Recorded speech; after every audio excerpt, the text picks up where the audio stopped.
আখিরি নবী কি না এই বিষয়ে আপনি স্পষ্ট না। কেন স্পষ্ট না? আপনি তো আখিরি নবীর উম্মত, আপনি কেন স্পষ্ট না? আপনি কেন নবীর নাম জানেন না? অনেক মানুষ আছে এখনো নবীর নাম পর্যন্ত জানে না।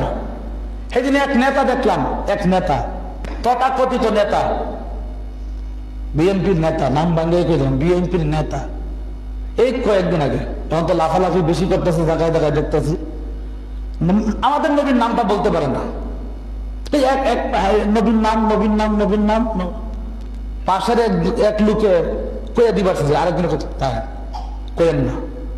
3-4 বার চেষ্টা করছে, তিনি নেতা, মানে দুঃখ লাগে শুধু কথা, মানে এত দুঃখ। তিনি আখিরি নবী, আমার নবীর উম্মত, তিনি যেই নবীর সুপারিশ ছাড়া, কথা ছাড়া, ইশারা ছাড়া কোন উম্মত জান্নাতে যেতে পারবে না, সেই নবীর নাম বলতে পারে না। দুঃখ লাগে কি লাগে না?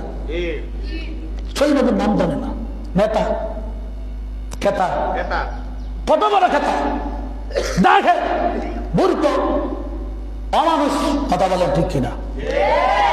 রাগ উঠে কি উঠে না? কেমন মানুষ নবীর নাম বলতে পারে না?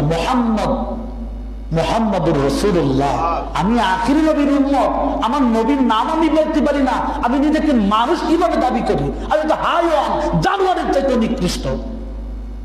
আমাকে তো আল্লাহ বিবেক দিয়ে পাঠাইলেন দুনিয়াতে, মস্তিষ্ক দিয়ে পাঠাইলেন দুনিয়াতে। আল্লাহ অসংখ্য প্রাণী সৃষ্টি করছে, যৌবন চাহিদা দিয়েছে, মানুষকে দিয়েছে। আমার ভিতরে আর পশুর ভিতরে যদি কোনো ডিস্টেন্স না থাকে, তাহলে আমি আর পশুর ভিতরে আর পার্থক্যটা কি রইল? পশুও প্রস্রাব করে, পশুও যৌন চাহিদা নিবারণ করে, মানুষও করে।